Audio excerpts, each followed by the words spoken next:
Hello everyone, very very good morning to all of you जी। नमस्कार आप सभी लोगों को, स्वागत है भैया आप सभी लोगों का आज के सेशन में। स्वागत है भैया आप सभी लोगों का बीएसपी फार्मेसी में, और स्वागत है जी आप सभी लोगों का आज की इस लाइव क्लास में। क्या हाल चाल भाई आप सभी लोगों के? आई होप आप सब लोग बहुत बढ़िया होंगे, बेहतरीन होंगे जी, और एकदम मजे में होंगे। और आज हम लोग हमारा केमिस्ट्री का चैप्टर नंबर फर्स्ट का हमारा लेक्चर नंबर 3 हमारा ही रहने वाला है, जहां पर हम लोग बात करेंगे हमारे इम्प्यूरिटीज के बारे में। इम्प्योरिटीज यानी कि अशुद्धता के बारे में हम लोग पढ़ेंगे कि अशुद्धता क्या होती है, यानी कि इम्प्योरिटीज क्या होती है। ठीक है, कि इम्प्योरिटीज क्या होती है, कितने प्रकार की होती है, क्या क्या इफेक्ट कर सकती है ना। तो और सोर्स क्या होते हैं कि कैसे उत्पन्न हो सकती है इम्प्योरिटी। तो ये सब कुछ हम लोग आज के इस सेशन में पढ़ने वाले हैं। ठीक है, ठीक है। तो ये सब कुछ आज के सेशन में हम लोग स्टडी करने वाले हैं। तो देखिएगा, अगर जो हम लोग बात करते हैं बेटा जी इम्प्यूरिटीज के बारे में कि इम्प्यूरिटीज क्या होती है ना, impurities, what do you mean by impurities. तो देखिएगा, अगर जो मैं इम्प्यूरिटी के बारे में बात करता हूं, जस्ट अ सेकंड, मैं आप लोगों का चैट सेशन अपने फोन में ओपन कर लेता हूं। That was the right thing. बेटा वो आपका है, मेरा नहीं है। वो आपका नेटवर्क इशू है, हमारा नहीं है वो। ठीक है, चलिएगा। तो देखिएगा, इम्प्यूरिटी हमारा क्या होता है। अभी मैंने आप लोगों को क्या वर्ड बोला? इम्प्यूरिटी मतलब होती है अशुद्धता। जैसे फॉर एग्जाम्पल आप लोग स्टडी कर रहे हो, है ना, आप लोग स्टडी कर रहे हो, यानी कि जैसे आप लोग क्या कर रहे हो? पढ़ाई कर रहे हो। क्या कर रहे हो? स्टडी कर रहे हो, है ना, आप लोग पढ़ रहे हो। तो ये क्या आप ये बोल सकते हो कि आप 100% प्योरिटी के साथ में पढ़ रहे हो, है ना? क्या आप लोग ये 100% बोल सकते हो कि आप 100% प्योरिटी के साथ में पढ़ रहे हो, आप कोई गद्दारी नहीं कर रहे हो पढ़ाई के साथ में? ऐसा नहीं होगा। लगभग 100% प्योर बोलना हर किसी, मतलब किसी भी चीज को, ये लगभग ना के बराबर होता है ना।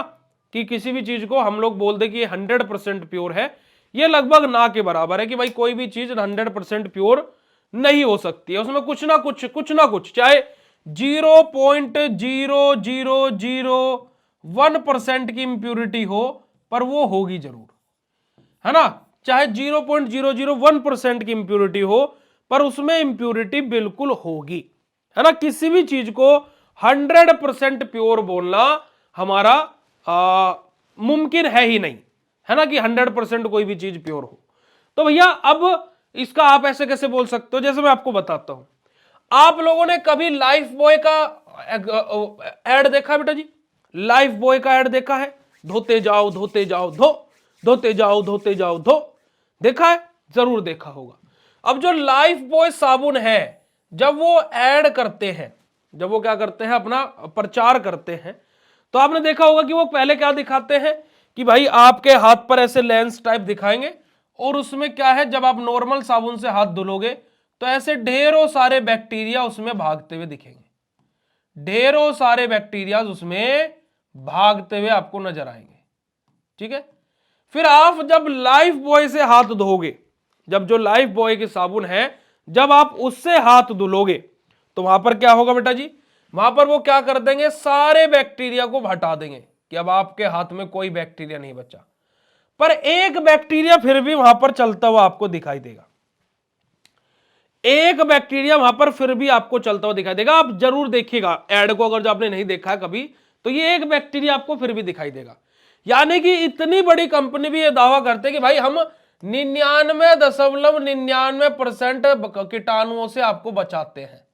यानी कि वो भी ये बोलते हैं कि 0.01% की इंप्यूरिटी भाई है, 0.01% की इंप्यूरिटी भाई प्रेजेंट है। गुड मॉर्निंग बच्चा जी, वेरी वेरी गुड मॉर्निंग। ठीक है जी, तो यानी कि क्या है कि इट इज वेरी डिफिकल्ट, ये बहुत ज्यादा मुश्किल है किसी भी चीज को ये बोलना कि वो 100% प्योर है। ठीक है, कोई ना कोई इंप्योरिटी उसमें रहती है। जैसे आपका कोई लाइफ पार्टनर होगा, है ना, या फिर आपका कोई सगा संबंधी होगा कि आप उसे बोल सकते हो कि यार ये मुझे कहीं नहीं धोखा देगा, पर कहीं ना कहीं आपके मन में कुछ ना कुछ होगा कि यार ये यहां जाकर के धोखा दे सकता है, या फिर यार ये वो तो मुझसे बहुत ज्यादा प्यार करते हैं। कुछ ना कुछ ऐसी चीज होगी कि जो आपको उनके अंदर पसंद नहीं होगी, अब फिर भी आप काम चला रहे हो। यानी कि इंप्यूरिटी अच्छी नहीं है, इंप्यूरिटी आना अच्छी बात नहीं है, पर लेकिन हम एक हद तक इंप्यूरिटी को सहन कर सकते हैं। जैसे कि दूधिया दूध लेकर के आता है ना, जो दूध वाला रहता है वो दूध लेकर के आता है, ये पूरे संसार को पता है कि वो दूध में पानी मिलाता है, सभी को पता है, पर लेकिन इस चीज को हर कोई क्या कर सकता है, जस्ट अ सेकंड बेटा, एक सेकंड, है ना, कि वो दूध में पानी मिलाता है तो सभी को पता है ना, पर लेकिन क्या होता है कि कौन कम पानी मिलाता है और कौन ज्यादा पानी मिलाता है, अब इस पर निर्भर करता है ना जी, होता है नहीं होता है। तो यानी कि इंप्यूरिटी हर एक चीज में है ना, अशुद्धता हर एक चीज में है, पर लेकिन हम अशुद्धता को तब तक चला सकते हैं एक लिमिट तक। अब जैसे मेरी एक क्लास चल रही है, शायद हो सकता है कि कोई चीज की कमी हो, है ना, पर लेकिन आप उसमें काम चला लेंगे, ठीक है चलो, जैसे मान लो फॉर एग्जांपल थोड़ा सा स्क्रीन ब्लर आ रही होगी, है ना, थोड़ा सा स्क्रीन ब्लर आ रही होगी, या मेरी थोड़ी सी आवाज वॉइस डाउन आ रही होगी या ज्यादा आ रही होगी, पर लेकिन हम चला लेंगे यार। तो क्या होता है कि इंप्यूरिटी हर एक चीज में होती है, पर लेकिन हमारी इंप्यूरिटी एक लिमिट तक हो तो चल जाती है, उस लिमिट को क्रॉस कर दे तो दिक्कत है। समझे बेटा जी? ठीक है। अब इंप्यूरिटी हम क्यों पढ़ रहे हैं भैया? भैया हमें क्या जरूरत है इंप्यूरिटी पढ़ने की, है ना, हमें क्या जरूरत पड़ गई? अब देखिए, हम है फार्मेसी के बच्चे, अब हम लोगों को इंप्यूरिटी क्या है, हमें नहीं मतलब कि कपड़े में इंप्यूरिटी है नहीं है, हमें नहीं है मतलब कि हमारे जीवन में इंप्यूरिटी है नहीं है, हमें किस बात से मतलब है कि हमारी जो फार्मास्यूटिकल प्रिपरेशन, यानी कि जो हम अपनी दवा बनाएंगे, है ना, जो हमारी टैबलेट बनेगी, जो हमारा कैप्सूल बनेगा, जो हमारा सस्पेंशन बनेगा, इमल्शन बनेगा, जो हमारा इंजेक्शन बनेगा, उसको बनते टाइम इंप्यूरिटी ना आए। ठीक है, तो इंप्यूरिटी क्या होती है चलिए जानते हैं। देखिए इंप्यूरिटी क्या होती है बेटा जी, हमारा एक अनवांटेड केमिकल होता है, यानी कि ऐसा केमिकल जिसकी हमें कोई आवश्यकता नहीं है। अब भाई देखिए, आप कोई भी चीज बना रहे हैं, क्या आप ये चाहेंगे कि उसमें अशुद्धता आए? भाई आप जैसे पढ़ाई कर रहे हो, क्या आप ये चाहेंगे कि आपका रिजल्ट में बैक आ जाए, आप फेल हो जाओ? कोई नहीं चाहेगा, है ना, कोई भी ये नहीं चाहेगा। जैसे फॉर एग्जांपल आपकी शादी हो रही है, क्या आप ये चाहेंगे कि शादी में कुछ बवाल हो जाए, कोई असामाजिक तत्व आ जाए? नहीं चाहेंगे ना आप। तो अनवांटेड केमिकल होते हैं, यानी कि इंप्यूरिटी क्या होती है, कि ऐसे हमारे सब्सटेंस होते हैं, ऐसे पदार्थ होते हैं जिनकी हमें कोई आवश्यकता नहीं होती है, पर ये फिर भी आ जाता है क्योंकि ये बेशरम है। ये उन रिश्तेदार की तरह है जिनको बुलाओ तो भी आएंगे और ना भी बुलाओ तो भी आ जाएगा। समझ रहे हैं?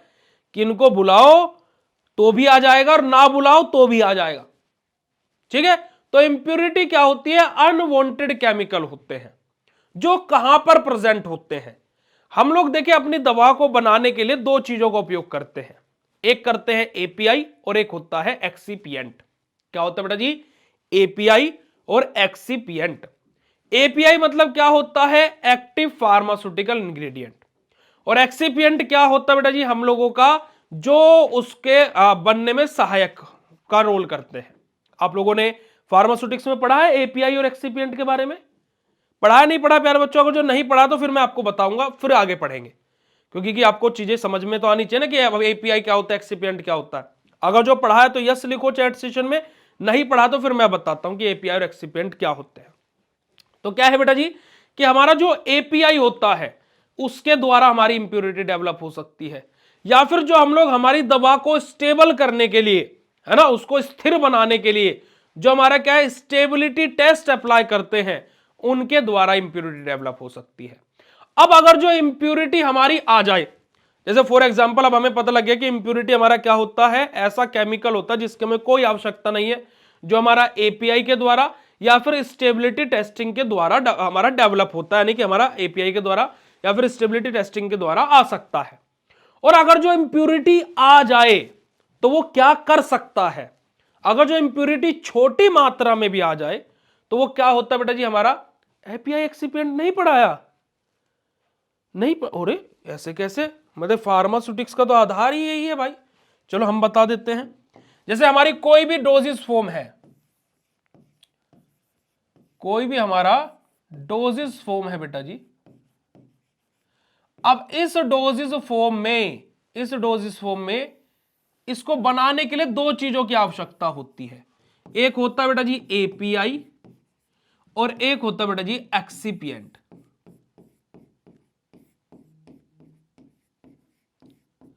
एक होता है एपीआई और एक होता है बेटा जी हमारा एक्सीपिएंट। क्या होता है? एक होता है एपीआई और एक होता है एक्सीपिएंट। ठीक है, दो नाम समझ में आ गए, एपीआई और एक्सीपिएंट। अब जैसे फॉर एग्जांपल हमारा जो एपीआई है ना, अब ये क्या होता है और एक्सीपिएंट क्या होता है। अब इसको भैया बड़े ही ट्रिकी तरीके से समझाऊंगा मैं आपको, ठीक है। और अब आपको समझ में आ जाना तो आज हर्ट वाला इमोजी भेज देना, चलिएगा। देखिएगा बेटा जी, आपने कभी दाल बनी है, आपने कभी दाल खाई है, मुझे बस इतना बता दो, आप किस किस ने यहां पर दाल खाई है। देखो जिस जिसने दाल खाई है उसको ये एपीआई और एक्सीपिएंट समझ में आने वाला है, और इतने आसान तरीके से कोई नहीं समझा पाएगा। कभी आपने दाल खाई है, अगर जो आपने दाल खाई है तो आप एपीआई और एक्सीपिएंट को जान जाओगे कि एपीआई और एक्सीपिएंट क्या होते हैं। दाल खाई है बेटा जी आप लोगों ने कभी? सभी ने खाई होगी दाल, किसी को पसंद हो ना पसंद हो तब भी मम्मी ने दाल तो खिलाई होगी कभी ना कभी, ठीक है। अब बहुत बढ़िया, सभी ने खाई है, वेरी गुड। चलिएगा, अब आप मुझे दूसरे सवाल का जवाब दीजिएगा कि आपने दाल तो खा ली, तो जब आपने दाल खाई तो क्या उसमें खाली दाल ही थी या कुछ और भी था? उसमें दाल ही थोड़ी ना होगी भाई। भाई आपने दाल की सब्जी खाई है तो उसमें खाली दाल ही थोड़ी ना होती है, क्या होता है? उसमें पानी भी होता है, उसमें विभिन्न प्रकार के मसाले भी होते हैं, है ना, उसमें विभिन्न प्रकार के हमारी सब्जियां भी डलती है, जैसे टमाटर डलता है, प्याज डलती है, और हमारा क्या हरी मिर्च डलती है ना, और उसके अलावा हमारा क्या होता है बेटा जी, वहां पर हमारी हल्दी डलती है, विभिन्न विभिन्न प्रकार के मसाले डलते हैं, और हमारी एक और चीज, मुख्य चीज डलती है दाल, जो सबसे ज्यादा इंपॉर्टेंट है, तभी तो इस सब्जी का नाम दाल है। होता नहीं होता बेटा जी, है ना, डलते हैं और भी सामान डलता है, पर लेकिन मुख्य सामान क्या है? दाल है। अब जो हमारी दवाई का मुख्य चीज होती है वो क्या होती है बेटा जी हमारी, जैसे दाल मुख्य थी ऐसे हमारी जो दवाई की सबसे महत्वपूर्ण चीज होती है, क्योंकि अब इस सब्जी को दाल क्यों बोला गया? क्योंकि इसमें दाल डली है। राजमा क्यों बोला गया? क्योंकि इसमें राजमा डला है। छोला क्यों बोला गया? क्योंकि उसमें छोले डले हैं। पनीर की सब्जी क्यों बोलेगी? क्योंकि उसमें पनीर मुख्य पदार्थ है। तो जो हमारी दवाई का मुख्य पदार्थ होता है, यानी कि जिसको जाकर के मेनली कार्य करना है, वो होता है एपीआई। यानी कि हमने कोई भी दवा ली और उस दवा को लेने के बाद में जो हमारी बॉडी के अंदर जाकर के जो सबसे ज्यादा महत्वपूर्ण कार्य करेगा, उसका कार्य कौन करेगा बेटा जी? हमारा एपीआई, जिसका मेन कार्य होगा बॉडी के अंदर जाकर के, ठीक है। अब दूसरा प्रश्न कि अब ये दाल अच्छी है, बेकार है, बहुत बढ़िया है, इसको बढ़िया बनाया किसने? जो ये हमारे अदर सब्सटेंसेस डले हैं, जो हमारा अदर मटेरियल डला है, पानी कितनी मात्रा में डला है, मसाले कितने अच्छे डले हैं, नमक मिर्च प्याज हल्दी सब कुछ जो हमने डाला है, ठीक है। तो इस दाल को अच्छा बनाने का कार्य इन्होंने किया है। ऐसे ही हमारी दवा अच्छी इफेक्टिव हो, सही से जहां उसको कार्य करना है वहां जाकर के कार्य कर सके, उसे सही जगह तक पहुंचाने का कार्य हमारे एक्सीपिएंट करते हैं। तो कोई भी अगर जो हमारी दवा बनेगी तो उसमें दो चीजें रहती है, एक एपीआई और एक एक्सीपिएंट। अब आप बोलोगे भैया आपने दाल के लिए तो इंग्रेडिएंट बता दिए कि हल्दी है ना, पानी, मसाले, नमक मिर्च प्याज टमाटर, एक्सीपिएंट क्या क्या होते हैं? अब जैसे आपने देखा होगा कि अलग अलग दवा अलग अलग रंग की आती है, जैसे कोई हल्की सी मिट्टी से रंग की रहेगी, कोई हरे रंग की रहती है, कोई लाल रंग की रहती है, कोई सफेद रंग की रहती है। वो क्यों होती है? क्योंकि वहां पर एक्सीपिएंट है। कौन सा एक्सीपिएंट है? कलरिंग एजेंट, जो रंग प्रदान करता है। जैसे आपने देखा होगा कभी कभी कोई दवाई हम पीते हैं, खास करके छोटे बच्चों की जो दवा रहती है वो मीठी मीठी सी होती है। वहीं पर बड़ों की दवाई तो ले कड़वे ले तू तो, पर बच्चों की दवाई मीठी मीठी सी रहती है, अलग अलग फ्लेवर में आती है। वो क्या होता है बेटा जी? वहां पर हमारा फ्लेवरिंग एजेंट होता है। क्या होता है बेटा जी? Flavouring agent. अब देखो आपने देखा होगा कि दवा हमने पानी में डाली और ठक से घुल गई एकदम पानी में घुलते के साथ ही, वहां पर वो क्या उस दवा में क्या डाला हुआ है? Solubilising agent. क्या डाला है बेटा जी? Solubilising agent. ऐसे हमारे विभिन्न विभिन्न प्रकार के एजेंट्स, जिनको हम क्या बोलते हैं? एक्सिपिएंट बोलते हैं, जो हमारे एपीआई की सहायता करते हैं सही से कार्य करने में। अब एपीआई और एक्सिपिएंट अगर जो समझ में आया हो इस दाल वाले उदाहरण से और आप भूलोगे नहीं तो फटाफट चैट सेशन में हार्ट वाला इमोजी भेज देना। चैट सेशन में बेटा जी हार्ट वाला इमोजी भेज देना, ठीक है। आ रही बात समझ में बेटा जी? तो फटाफट बता दीजिएगा अगर जो आपको एपीआई और एक्सिपिएंट समझ में आ गया हो। Write down in chat session फटाक से प्यारे बच्चों कि क्या आप लोगों को एपीआई और एक्सिपिएंट समझ में आया। तब तक हम पानी पी ले यार, क्योंकि यार हमने 1.5 दिन से कुछ खाया हुआ नहीं है काम के चक्कर में। एपीआई की फुल फॉर्म होती है बेटा जी एक्टिव फार्मास्यूटिकल इंग्रेडिएंट, है ना। एपीआई की फुल फॉर्म क्या होती है?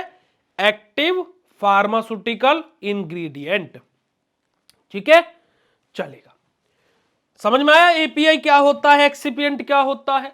तो अभी हम आपको डेफिनेशन बता रहे थे कि इंप्योरिटी क्या होते हैं, हमारे अनवांटेड केमिकल होते हैं, यानी कि ऐसे केमिकल जिनकी हमें कोई आवश्यकता नहीं है, जो किसके द्वारा? एपीआई के द्वारा और स्टेबिलिटी टेस्टिंग के दरमियान डेवलप हो सकती है। और अगर जो इंप्योरिटी छोटी मात्रा में भी हमारी फार्मास्यूटिकल प्रिपरेशन में आ जाए, यानी कि कम मात्रा में भी हमारी फार्मास्यूटिकल प्रिपरेशन में आ जाए, तो क्या कर सकती है? सोच करके देखो क्या कर सकती है।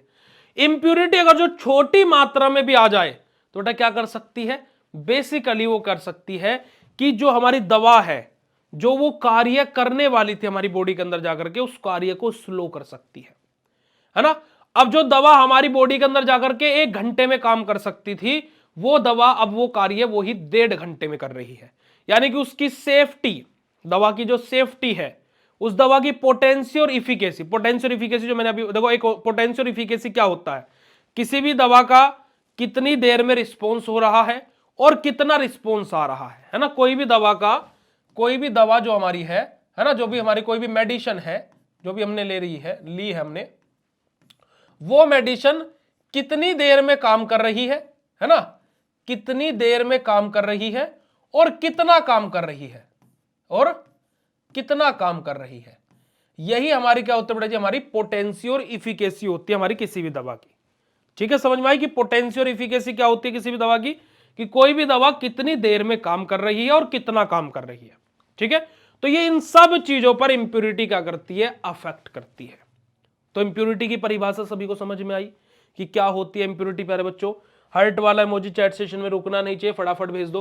तो देखिएगा, impurity in pharmaceutical are unwanted chemical, देखिएगा अनवांटेड केमिकल होते हैं जो किसके द्वारा? हमारा एक्टिव फार्मास्यूटिकल इंग्रेडिएंट्स के द्वारा या फिर स्टेबिलिटी टेस्टिंग के दरमियान हमारे डेवलप होती है।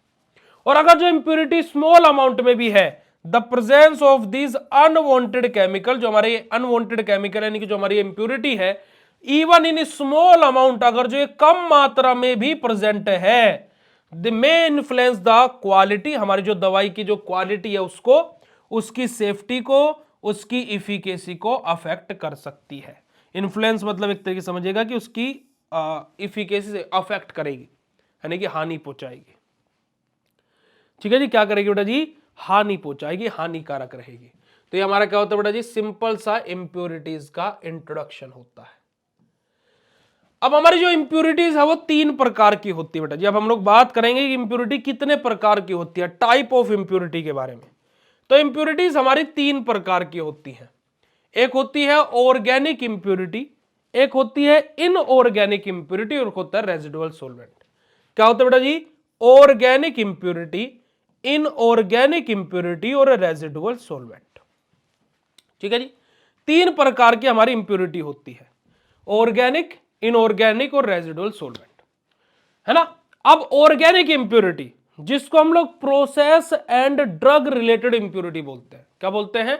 ऑर्गेनिक इंप्योरिटी, जिसको हम लोग process and drug related impurity बोलते हैं। जस्ट अ सेकंड प्यारे बच्चों, 1 सेकंड के लिए रुकेंगे। मैं यहां पर आप लोगों के लिए बेटा अशुद्धता, है ना, कितनी कर रही है, कितना, ये सब हिंदी ही शब्द है।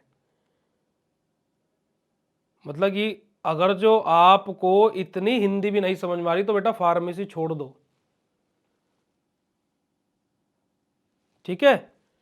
कि हमारी इंप्योरिटी यानी कि अशुद्धता, हमारे रसायन सब्सटेंसेस यानी कि पदार्थ होते हैं जिनकी हमें कोई आवश्यकता नहीं होती है, जो एपीआई के द्वारा या स्टेबिलिटी टेस्टिंग के दरमियान डेवलप होते हैं, जो हमारी दवाई की सेफ्टी को, उसकी इफिकेसी यानी कि जो वो कितनी देर में काम कर रही है, कितना कार्य कर रही है, उसको प्रभावित करती है। अब इससे ज्यादा शुद्ध हिंदी नहीं बोल सकते भाई, इससे ज्यादा हिंदी में नहीं हो सकता है, समझिए आप।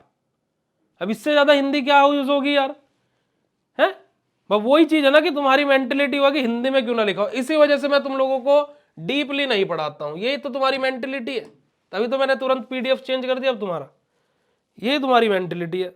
लो अब हिंदी में भी देख लो आ जाओ।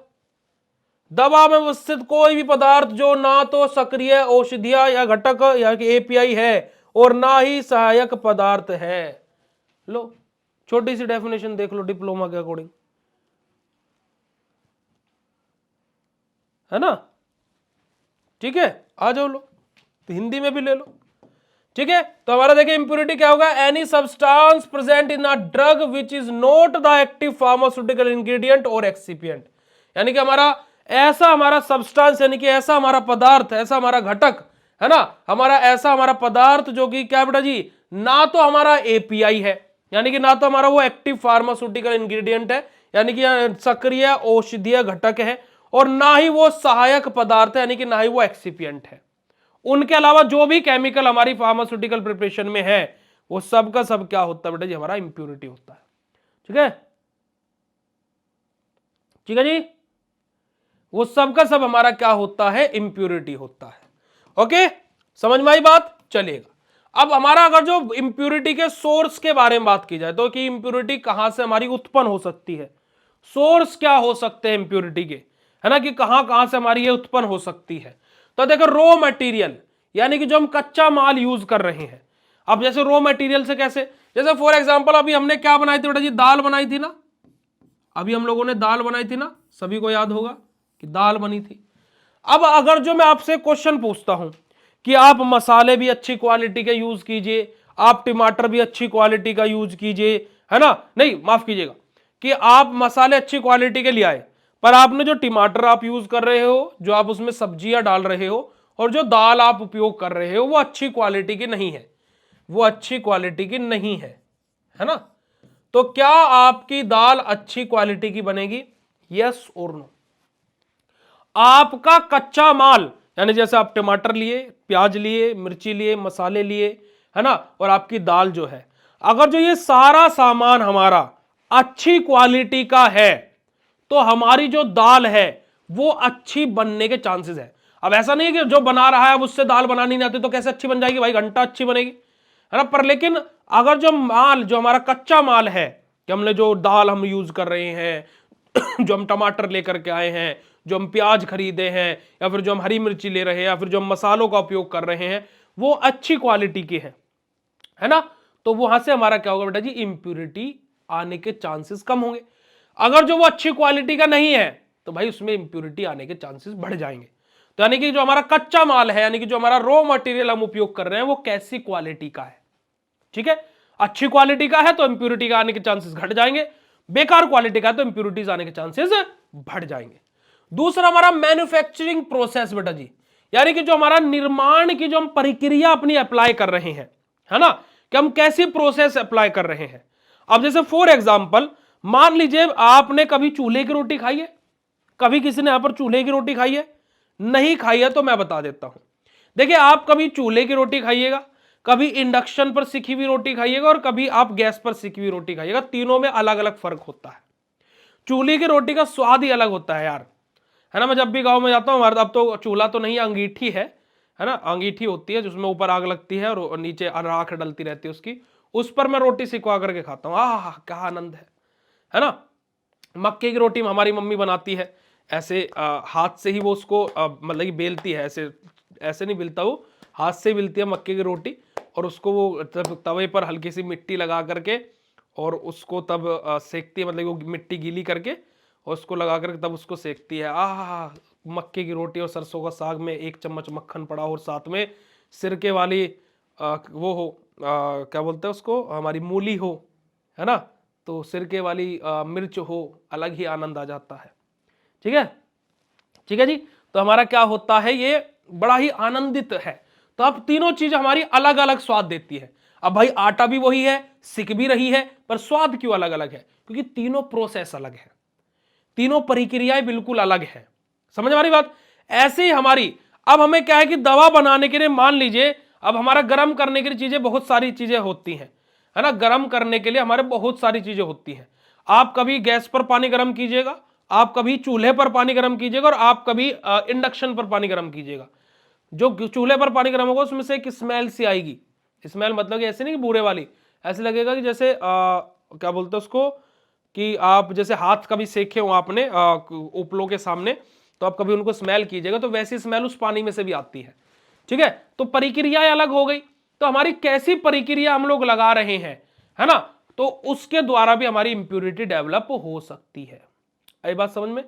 चलेगा, आगे बात करते हैं स्टोरेज एंड पैकेजिंग, कि हमारी जो दवा है, ठीक है, अब हम उसकी पैकेजिंग कैसे कर रहे हैं, या फिर उसको कैसे उसका स्टोरेज कर रहे हैं, यानी कि उसका भंडारण कैसे कर रहे हैं। कि जैसे हमारे भाई ऐसा तो है नहीं कि दवाई 10 का ऑर्डर है तो 10 दवा बनती है, भाई लाखों लाखों दवाइयां एक दिन में बन जाती है एक कंपनी में, और पता नहीं कितनी सारी कंपनियां हैं, है ना। अब वो स्टॉक भी रखती हैं भाई। अब जैसे हमारे बीएससी फार्मेसी के नोट्स हैं, अब हम भी स्टॉक रखते हैं, आप लोग भी क्या बोलते हैं कि जब कभी आपकी फार्मास्यूटिकल कंपनी बनेगी या फिर आप मार्केटिंग करेंगे तो आप भी अपने पास स्टॉक रखेंगे ना, कि भाई इस डॉक्टर का 10 डिब्बे का ऑर्डर है, हाँ ठीक है सर, कल आप अभी 2 घंटे में डिलीवरी करा देंगे, तो राजू वहां से 10 डब्बे यहाँ पर इस एड्रेस पर डिलीवरी होने। होता नहीं होता है? सिंपल सी बात है कि जो हम लोग भंडारण अपना कर रहे हैं, है ना, या फिर पैकेजिंग कैसे कर रहे हैं। अब जैसे आपने दवाइयों का स्टॉक अपने घर पर ला करके रख लिया, आपने 100 डब्बे ला करके रख लिए, और अगर जो वो 100 डब्बों में चूहे आकर के खाना स्टार्ट कर दे, कैसा रहेगा, है ना। या फिर वहां पर जहां पर आपने रखे वहां पर सीलन है, यानी कि आपने स्टोरेज सही नहीं किया है, वहीं पर ही कंपनी पैकेजिंग सही ना करे, दवाइयों की पैकेजिंग सही से ना करे, जैसे इंजेक्शन के डिब्बे होते हैं, है ना, उनकी पैकेजिंग सही से ना हो तो वो टूटने के चांसेस है कि नहीं है। तो वही चीज यहां पर है बेटा जी, जो हमारा भंडारण है या फिर जो हमारी पैकेजिंग है वो अगर जो सही से ना हुई हो तो भी हमारी इंप्योरिटी आ सकती है। ठीक है जी, वहीं पर हमारा कंटामिनेशन ड्यूरिंग हैंडलिंग, हमारा कि हैंडलिंग के टाइम पर कंटामिनेशन हो जाना। ठीक है, हैंडलिंग के दौरान हमारा प्रदूषण हमारा हो जाना। ठीक है जी, हमारा क्या बेटा जी, हमारा बेसिकली कि जब हम उसको संभाल रहे हैं, यानी कि जब उसकी हैंडलिंग कर रहे हैं, उसमें कंटामिनेशन हो जाना, लेकिन उसका वहीं पर ही खराब होना स्टार्ट हो जाना, तो ये भी हमारा क्या होता है, इंप्योरिटी का एक सोर्स होता है, यानी कि इंप्योरिटी आने के चांसेस होते हैं। ठीक है, वेरी गुड बेटा जी, बहुत बढ़िया। आगे बात करते हैं केमिकल डिग्रेडेशन, हमारा यानी कि रासायनिक हमारा क्या है, अपघटन, हमारा कि केमिकली डिग्रेडेशन हो जाना है, यानी कि हमने जो अपनी फार्मास्यूटिकल प्रिपरेशन हम जो बना रहे थे उसमें हम लोग को क्या कर रहे थे, हमारी जो भी हम केमिकल आपस में डाले उनका आपस में ही रिएक्शन कर जाना, तो वो आपस में रिएक्शन करके वहां पर भी हमारी इंप्योरिटी डेवलप हो सकती है। तो ऐसे विभिन्न विभिन्न प्रकार हैं हमारे, जहां पर हमारी क्या बेटा जी, जहां से हमारी इंप्योरिटी डेवलप हो सकती है। ठीक है जी, अब आप इसको याद कैसे रख सकते हो? आप इसको याद रख सकते हो बेटा जी दाल के एग्जांपल से। अब आप बोलोगे भैया वाह, ऐसे कैसे याद रख सकते? देखो, raw material, manufacturing process, storage and packaging, ये अब सब क्या चीज है देखिएगा जरा। मान लीजिए हमने जो कच्चा माल लिया, अगर जो अच्छी क्वालिटी का लिया बेटा जी, तो इंप्योरिटी आने के चांसेस कम है। जब हमारी प्रोसेस चल रही है ना, प्रोसेस जो हमारी चल रही है, प्रक्रिया जब हमारी चल रही है, तो अगर जो हम लोग दाल का सही से ध्यान ना रखें, जब वो बन रही है तो तब इंप्योरिटी डेवलप हो सकती है, भाई जल सकती है दाल, खराब हो सकती है तब भी। और जब हमारे क्या बन जाए, तो अगर जब उसको सही से स्टोर नहीं करेंगे, यानी कि ऐसे खुला छोड़ देंगे, अभी तो ठंडी है, गर्मियों में सब्जी को रात को खुला छोड़ दो, सुबह तक खराब हो जाएगी, वहीं पर ही फ्रिज में रखनी होती है ना, तो सब कारणवश हमारे इंप्योरिटी के होते हैं। अब देखो, इंप्योरिटी ऐसा नहीं है कि खाली दाल में ही आएगी उस टाइम पर। अब देखो, जैसे फॉर एग्जाम्पल रात को मम्मी ने गर्मियों में दाल बनाई, सबने खाना खा लिया, अब आप बचे हो क्योंकि आप अपने बाबू से बात कर रहे हो, ठीक है, बाबू, है ना, और आप अपने बाबू से लगे हुए हो, मेरे बाबू ने खाना खाया, तो आपका बाबू आगे ही चाउमीन बर्गर खाने लग रहा है, नहीं बच्चा अभी नहीं खाया है क्योंकि आपने नहीं खाया है। अब आप तो हो सीरियस वाले, समझे, आप सीरियस प्यार कर रहे हो, तो आपका कट रहा है क्योंकि आपके पास में तो दाल चावल तैयार है ना, पर लेकिन आप बाबू के चक्कर में, नहीं बाबू मैं खा लूंगी, नहीं जब तक मेरा बाबू खाना नहीं खाएगा तब तक मैं भी नहीं खाऊंगा, बाबू फोटो खींच करके भेजो खाना खाते हुए। अब बाबू ने फिर फोटो खींच करके भेजा, देखो बाबू मैंने चाउमीन मंगा ली है, तुम भी अब खा लो, ठीक है। अब बाबू से बात करते करते तब बात कर रहे थे, तो तभी मम्मी ने बोला कि बेटा जब खाना खा लो तो दाल फ्रिज में रख देना। अब पर आप तो बाबू को खाना खिलाने में व्यस्त थे, आप किचन में गए, आपने दाल ली, चावल लिए, खाए और आप सो गए, और वो दाल फ्रिज में ही नहीं रखी गई, ठीक है। तो अब उसका स्टोरेज सही नहीं हुआ दाल का, तो सुबह तक उस दाल में आ गई इंप्योरिटी। ओके, अब इस स्थिति में खाली दाल में इंप्योरिटी नहीं आई है, इस स्थिति में आप अपने अभी बेड पर सोए हुए हैं, मम्मी ने देखा कि दाल बाहर ही रखी हुई है, मम्मी ने देखा दाल बाहर ही रखी हुई है, मम्मी देख चुकी है। अब मम्मी की एक उड़ती हुई हेलीकॉप्टर वाली मिसाइल वाली चप्पल सीधा आपके गाल की तरफ आ रही है, और वो आते आते सीधा आपके गाल पर लैंड हो चुकी है, और आप उठे, और उठते के साथ ही तुम्हारे सामने मम्मी है, और दूसरे गाल पर मम्मी का हेलीकॉप्टर शॉट चांटा तुम्हारे गाल पर आया। और तीसरा सवाल मम्मी ने बोला कि जब तुझे बोला था दाल फ्रिज में रख देना तो क्यों नहीं रखी। तो इस स्थिति में दाल में तो इंप्योरिटी आई, साथ ही साथ आपके जीवन में भी इंप्योरिटी आई। तो बाबू को खाना खिलाएं, उसके साथ साथ जो मम्मी बताएं वो जरूर कर जाएं, अन्यथा आपके साथ में भी ये हो सकता है। तो सावधान रहें, सतर्क रहें। जय हिंद। ठीक है जी, तो ये इस प्रकार से हमारी क्या होते हैं बेटा जी, हमारी इंप्योरिटीज डेवलप हो सकती है। ठीक है, ठीक है जी, ये हमारी क्या बेटा जी, इस प्रकार से इंप्योरिटी डेवलप हो सकती है। ठीक है, तो सिंपल सी हमारी क्या है कि आप दाल के उदाहरण से याद रख सकते हो कि भाई दाल में हम कैसा माल यूज कर रहे हैं तो इंप्योरिटी आ सकती है। जब हमारी दाल बन रही है तो अब इंप्योरिटी आ सकती है, जब दाल बन चुकी है उसका सही से स्टोरेज ना किया जाए तो भी इंप्योरिटी आ सकती है। समझ में आई बात बेटा जी। तो विभिन्न प्रकार के सोर्सेज ऑफ इंप्योरिटीज अगर जो आपको क्लियर हो, डिफरेंट डिफरेंट टाइप के इंप्योरिटीज अगर जो आपको क्लियर हो, सोर्सेज चैट सेशन में कंफर्म कर दीजिएगा। अब हमारे इंप्योरिटीज के एग्जांपल क्या क्या है, जैसे कि हमारा लेड, आर्सेनिक, हैवी मेटल्स, हमारा डस्ट, हमारा डर्ट, हमारा ग्लास, हमारा पार्टिकल्स, हमारे बाय प्रोडक्ट इंटरमीडिएट, ये सभी के सभी हमारे इंप्योरिटी के टाइप होते हैं। जैसे कि हमारा क्या है, सीसा हो गया हमारा, है ना, हमारा आर्सेनिक हमारा हो गया, भारी जो हमारे धातु होते हैं, हैवी मेटल्स जो हमारे होते हैं, धूल हमारी होगी, गंदगी हमारी होगी, है ना, कांच के कण हमारे हो गए, या फिर हमारा क्या है, सह उत्पादन हमारे हो गया, या फिर हमारा क्या बेटे हमारा माध्यवर्ती यौगिक हमारे हो गए।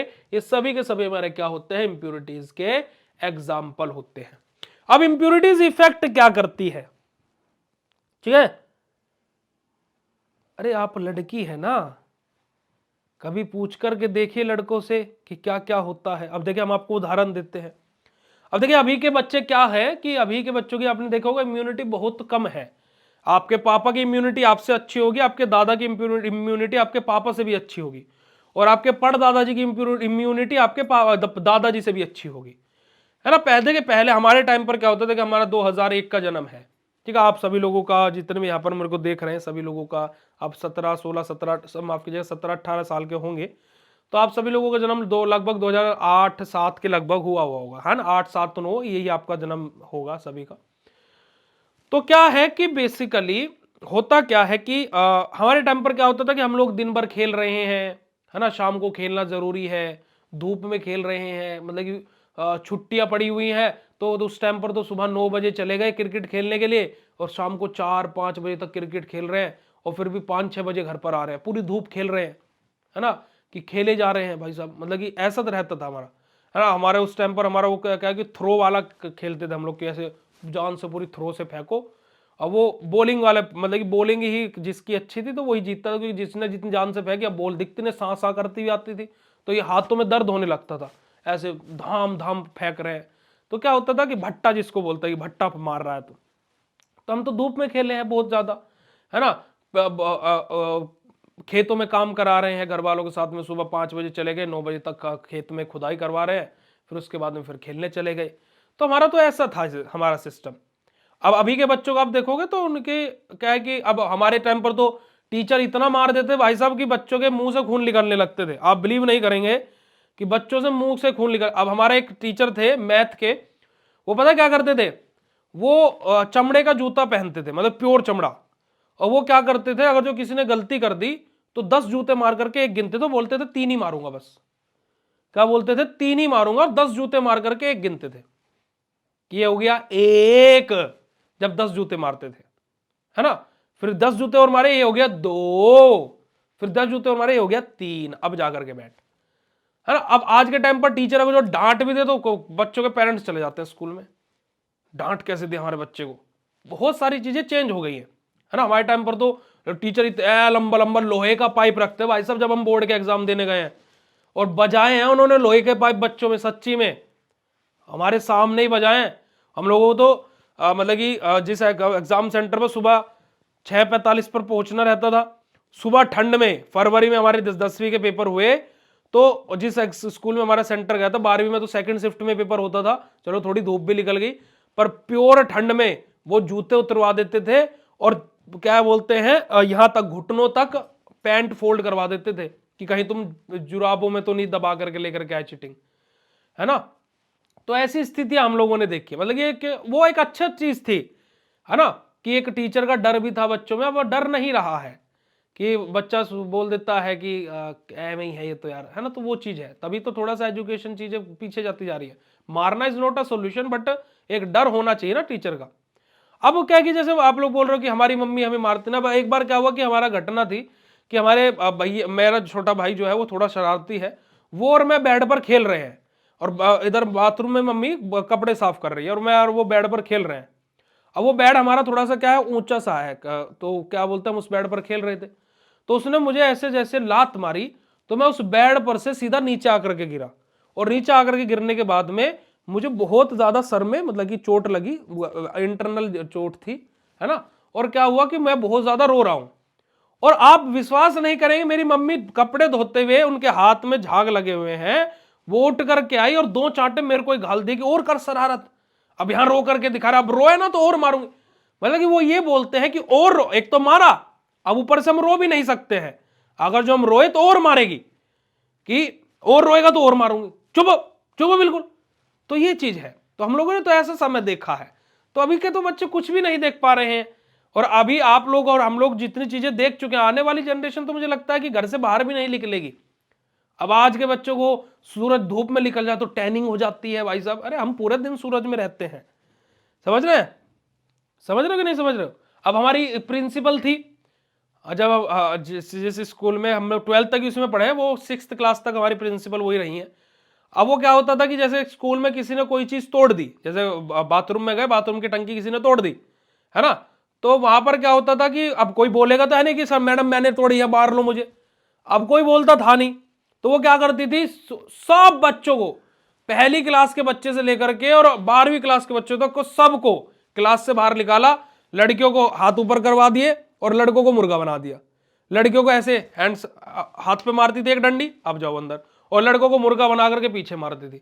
मतलब कि किसी एक ने करा कांड और पिटते सब थे, और ऐसा फिर मस्ती में सब लोग करने लगे। हमने बहुत बार किया, अगर बाथरूम में जाकर के बम फोड़ दिया, अब कि भाई अब हम ही अकेले सब पिटेंगे, पिटो सब। अब तो बहुत सारी चीज हमारे चक्कर में हमने इतने उत्पाद करें कि हमारे चक्कर में जब जिस रास्ते से वॉशरूम में जाते हैं, है ना, उस रास्ते के बाहर, है ना, वॉशरूम में नहीं, उस रास्ते के बाहर एक सीसीटीवी कैमरा लगा था पूरे स्कूल को छोड़ करके कि ये जा कौन रहा है। अब बम तो भाई आधे घंटे बाद फूटते ना जो स्कूल में जलाए जाते तो धूप बत्ती लगा करके, तो वो उनको वो ट्रिक नहीं पता थी, उनके टाइम पर धूप बत्ती लगा करके बम नहीं फोड़े जाते होंगे।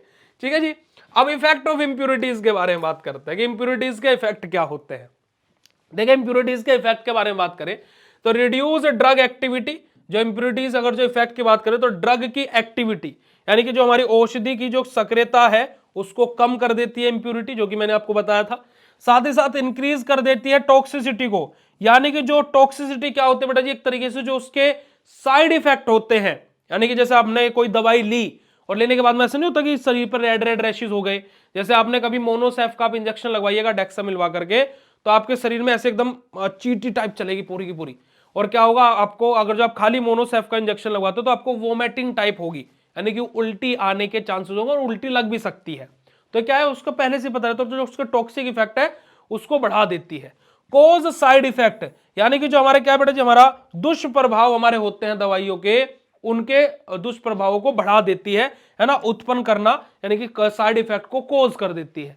Decrease stability and self life, जो सेल्फ लाइफ होती है और जो स्टेबिलिटी होती है उसको डिक्रीज कर देती है ना, जो स्थिरता होती है और जो सेल्फ लाइफ होती है उसको कम कर देती है। अब आप समझ गए कि भैया स्थिरता तो हम समझ गए, पर ये सेल्फ लाइफ क्या होती है। जैसे आपने दवाइयों के पीछे लिखा होगा, उसकी एक्सपायरी डेट देखी होगी कि एक्सपायरी डेट क्या है। तो एक्सपायरी डेट हमारा बेसिकली क्या है, वो सेल्फ लाइफ है उस दवाई की। किसी किसी के ऊपर लिखा रहता है कि जब हम इसको ओपन करेंगे तो उसके 12 महीने तक आप इसको यूज करिएगा, किसी किसी के पीछे उसकी मैन्युफैक्चरिंग और एक्सपायरी डेट लिखी रहती है। तो वो हमारा क्या रहता है, सेल्फ लाइफ रहती है उस दवाई की। ठीक है जी, ठीक है जी। तो ये हमारा क्या होता है, सिंपल सा हमारा इफेक्ट होते हैं बेटा जी किसके, हमारे इंप्यूरिटीज के। ठीक है जी, तो यही हमारा क्या होता है, सिंपल सा हमारा इंप्यूरिटी होता है, जो कि हमने यहां पर आपको बताया। क्लियर है बेटा जी बात?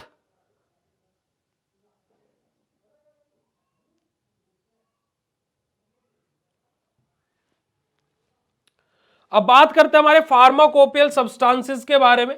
तो देखिएगा हमारा pharmacopoeias define maximum permissible limit of impurity, हमारा they provides standard method to detect impurities. हमारे के जो हमारे फार्माकोपियल सब्सटेंसेस हैं, यानी कि जो हमारे फार्माकोपियल हमारे जो पदार्थ हैं, वो हमें क्या करते हैं बेटा जी, हमारा मैक्सिमम हमारा परमिसिबल लिमिट ऑफ इंप्यूरिटीज हमें देखने को मिलती है, हमें वहां पर कि मैक्सिमम इतनी इंप्यूरिटी हमारी आ सकती है, इससे ज्यादा आई तो भाई दिक्कत है। ठीक है, जो हमारा जो फार्माकोपिया हमारा जो अशुद्धियों की हमारे जो अधिकतम अनुमत सीमा है वो तय करते हैं जो हमारी फार्माकोपिया, हमारे जो क्या होते हैं बेटा, जो हमारी फार्माकोपिया होती है। ठीक है जी, तो फार्माकोपिया हमारी क्या करते हैं बेटा जी, मैक्सिमम परमिसिबल लिमिट हमारी कि इतने लिमिट तक इंप्यूरिटी आ सकती है भाई, है ना, इतने लिमिट तक इंप्यूरिटी आ सकती है। ठीक है जी, वहीं पर यह जो हमारी जो अशुद्धियों को की जांच हेतु मानक विधियां प्रदान करते हैं। हमारी अलग अलग प्रकार की जो विधियां होती हैं, अलग अलग प्रकार के मेथड्स होते हैं, फार्माकोपिया हमें वो भी प्रदान करती है कि किन किन प्रकार से हम लोग हमारी अशुद्धियों को यानी कि इंप्यूरिटीज को मेजर कर सकते हैं। तो उनका एक टाइप हमारा होता है लिमिट टेस्ट, जिसके द्वारा हम लोग क्या कर सकते हैं, हमारे अशुद्धियों को बेटा जी हम जान सकते हैं। ठीक है, नहीं बेटा जी मैं किसी कॉलेज में नहीं पढ़ाता हूं। ठीक है जी, मेरा सपना है कि मैं खुद का एक कॉलेज बनाऊं जो कि बिल्कुल फ्री ऑफ कॉस्ट रहेगा, मतलब माफ कीजिएगा, जिसमें ऐसा एजुकेशन सिस्टम बनेगा जो पूरे इंडिया के एजुकेशन सिस्टम को हिला देगा। ठीक है, चलेगा। अब हम लोग क्या है, क्वेश्चन एंड आंसर देखते हैं हमारे, कि क्वेश्चंस को अब हम लोग अपने डिस्कस करेंगे। ठीक है जी, तो सबसे पहले तो बताओ कि इंप्यूरिटी सभी को समझ में आया या नहीं आया, पहला तो ये आंसर करो।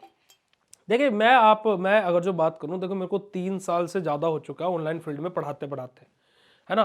तो बेसिकली अगर जो देखा जाए तो मैं थोड़ा सा ये चाहता हूं कि आप लोग क्लास में एक्टिव रहा करें, क्योंकि देखिए मेरा सब्जेक्ट केमिस्ट्री है, जिसको चाह करके भी इंटरेस्टिंग नहीं बनाया जा सकता, पर मैं फिर भी इतना इंटरेस्टिंग आपको बनाने का प्रयास करता हूं, है ना। आपका HAP है, मैं आपको इस तरीके से पढ़ाता हूं कि आप लोगों को क्लास का पता ही ना लगे कि कब चली गई, है ना, कि मैं क्लास से ही रिलेवेंट चीजें आपसे बात करता हूं।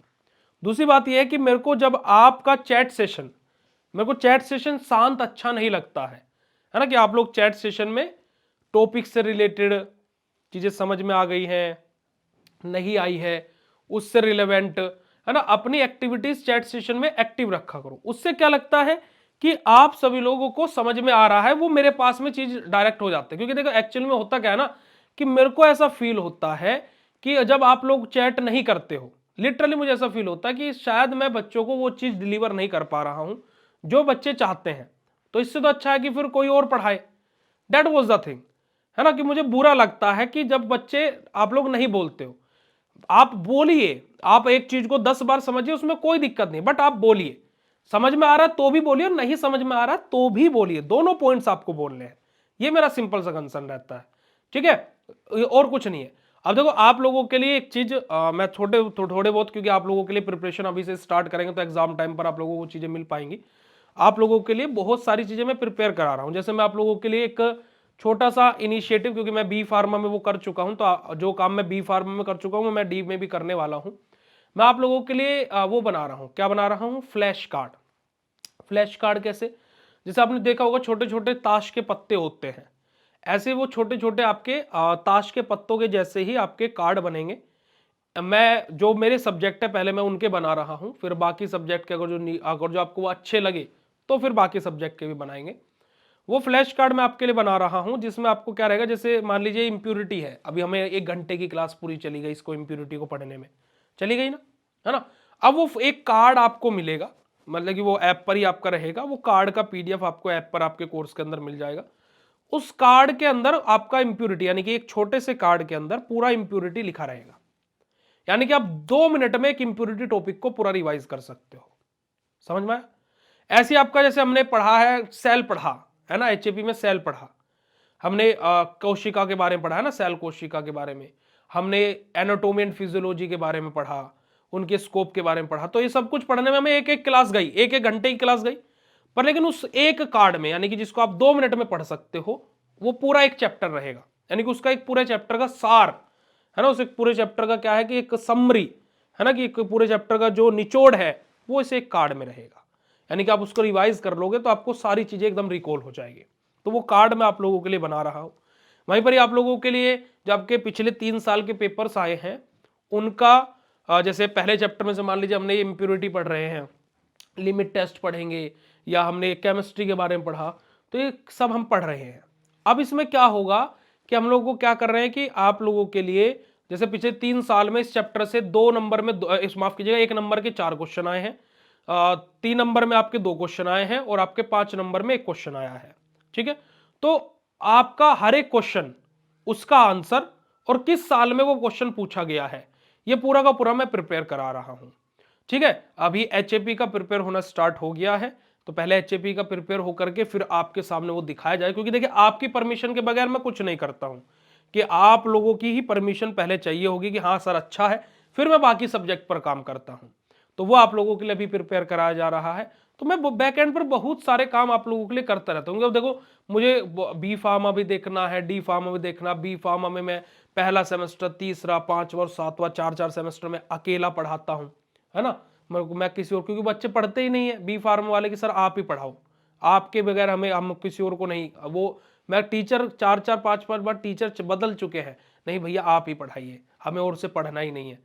उनको जब सेमेस्टर खत्म होता है, बेटा आपको कुछ दिक्कत तो नहीं हुई थी इस सेमेस्टर में, और बाकी 3 सब्जेक्ट जो पुनीत भैया ने पढ़ाए वो तो अच्छे थे, बस एक टीचर का उनका अच्छा नहीं था, प्लीज आप बोलिए पुनीत भैया ही पढ़ाए। फीडबैक पर जाकर के अब आप लोग बिलीव नहीं करेंगे, रात को 1 बजे सो करके सुबह 5 बजे उठना, और अभी भी मैं 2 क्लास लेकर के तब आपकी क्लास ली है, और फिर भी मैं अपनी तरफ से बोला था ना कि भाई आपकी मॉर्निंग में भी क्लास होगी। समझ मेरे बात? तो आप लोग थोड़ा सा समझो कि मेरा एक कंसर्न रहता है कि if you are active in chat session, मैं ये नहीं बोल रहा हूं कि आपको यही बोलना है कि समझ में आ गया, नहीं, आपको नहीं समझ में आया तो आप पूछो, आप इस स्लाइड को पलटने मत दो, मैं इसको पूरा 1 घंटा इसी को समझाने में निकाल दूंगा, पर आप बोलो तो सही, मेरा इतना कंसर्न है ना। हाँ मैं वही मैं ही एडमिन्स हूं। ठीक है, तो आप प्लीज उस चीज को थोड़ा सा, ठीक है, तो मेरे को थोड़ा सा फील हो जाता कि मेरे बच्चे को शायद नहीं अच्छा लग रहा है, तो आई थिंक सो, क्योंकि उसका एक ही सोल्यूशन है कि मेरे को हट करके किसी और को आ जाना चाहिए, सिंपल सी बात है। ठीक है जी, तो प्लीज आप लोग बस चैट सेशन में एक्टिव रहिए और कुछ नहीं है। ठीक है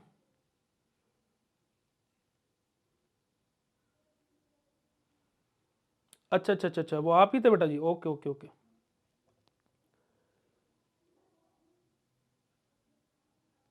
ठीक है चलेगा, तो अब एक बार जल्दी से फटाक से हार्ट वाला इमोजी भेज करके बताओ कि आज के सेशन कैसा लगा, फिर हम लोग एमसीक्यूज करेंगे, क्योंकि आप लोगों को भाई एमसीक्यूज की डिमांड रहती है, तो एमसीक्यूज भी हम लोग करेंगे। देखो आप लोगों की डिमांड के ऊपर मैं सब कुछ लेकर के आ जाता हूं।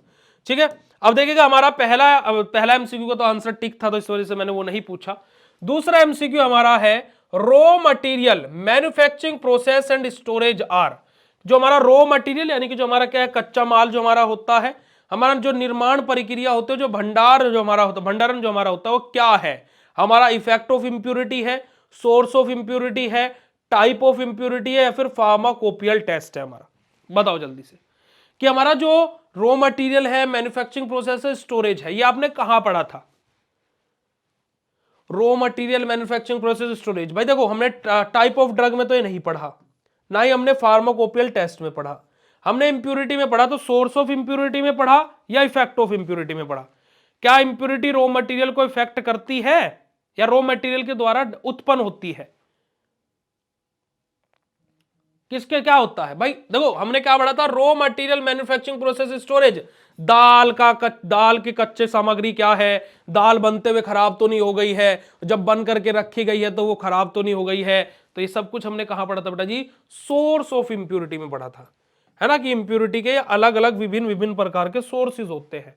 तो source of impurity is the B is the right answer of this question.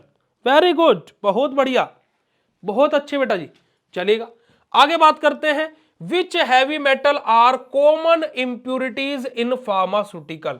अब इनमें से कौन सा हैवी मेटल ऐसा है जो कॉमन इंप्यूरिटी होता है फार्मास्यूटिकल में? कौन सा भारी धातु है औषधियों में सामान्य हमारा क्या है, अशुद्धियां हैं? अब देखो हैवी मेटल कौन सा होता है? लेड और आर्सेनिक, आयरन और कॉपर, कैल्शियम एंड सोडियम हमारा, या फिर मैग्नीशियम या फिर जिंक हमारा। अगर जो हम लोग हैवी मेटल के बारे में बात करते हैं तो हमारा क्या लेड और आर्सेनिक आएगा क्या, या आयरन और कॉपर आएगा क्या? जल्दी से बताइएगा कि हमारे दूसरे वाले क्वेश्चन का आंसर क्या होगा। माफ कीजिएगा, तीसरा क्वेश्चन है ये, तीसरा क्वेश्चन है बेटा जी, पहले का भी नहीं है, वो दूसरा था, ये तीसरा क्वेश्चन है। क्वेश्चन नंबर 3 के अकॉर्डिंग ही आंसर कीजिएगा, जल्दी से आंसर कीजिएगा बेटा जी, राइट डाउन इन चैट फटाक से।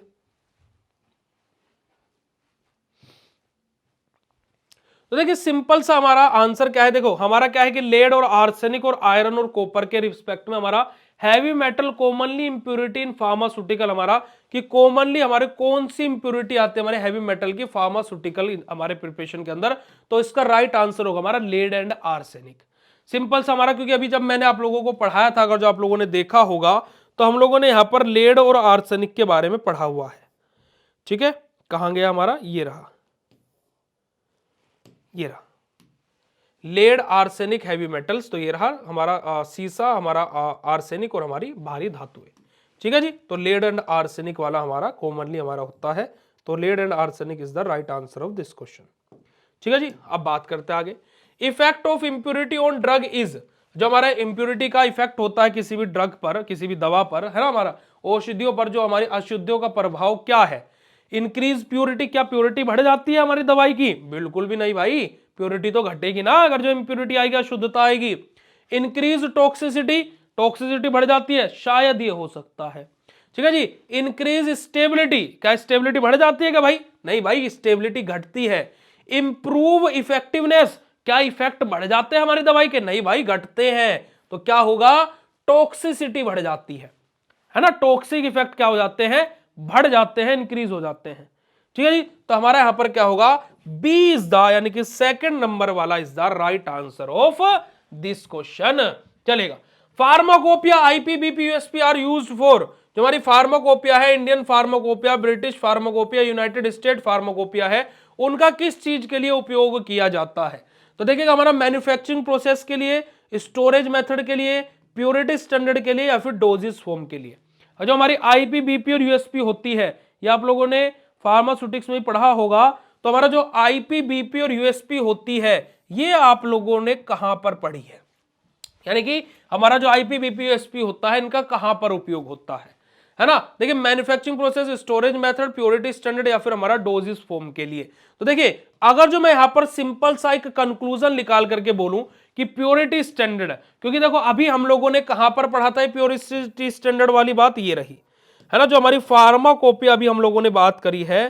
तो आप यहां पर देखेंगे तो हमारा क्या है, provide standard method to detect impurity, हमारे कि हमारा क्या, जो हमारी मैक्सिमम हमारे क्या है बेटा जी, कि कितनी प्योरिटी और हमारी कितनी इंप्योरिटी आ सकती है। अब मान लीजिए हमारी 2% की इंप्योरिटी फाइनल हुई कि 2% तक इंप्योरिटी आ सकती है, यानी कि हमने वहां से क्या कर दिया, हमारे प्योरिटी स्टैंडर्ड क्या डिसाइड कर दिया, 98% सब्सटेंस हमारा प्योर रहेगा।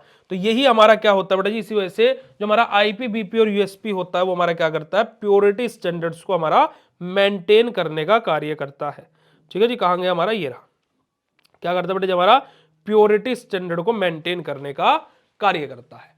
आगे बात करते हैं बेटा जी हमारा कि limit test is performed to, कि जो हमारा लिमिट टेस्ट होता है उसको क्यों परफॉर्म किया जाता है? हमारा डोजेस फॉर्म को चेक करने के लिए? नहीं भाई। Check impurity do not exceed permissible limit, हमारा इंप्योरिटी को चेक करने के लिए एक तरीके से इसको भी होल्ड पर रखते हैं। ये आइडेंटिफाई फार्माकोपिया, अरे भाई फार्माकोपिया को क्यों आइडेंटिफाई करेगा हमारा? ठीक है जी। वहीं पर हमारा डिटेक्ट एक्टिव इंग्रेडिएंट, नहीं भाई, हमारी जो इंप्योरिटी है, जितनी परमिसिबल लिमिट है उतनी प्रेजेंट है, या नहीं है, उसी को चेक करने के लिए हमारा लिमिट टेस्ट को परफॉर्म किया जाता है।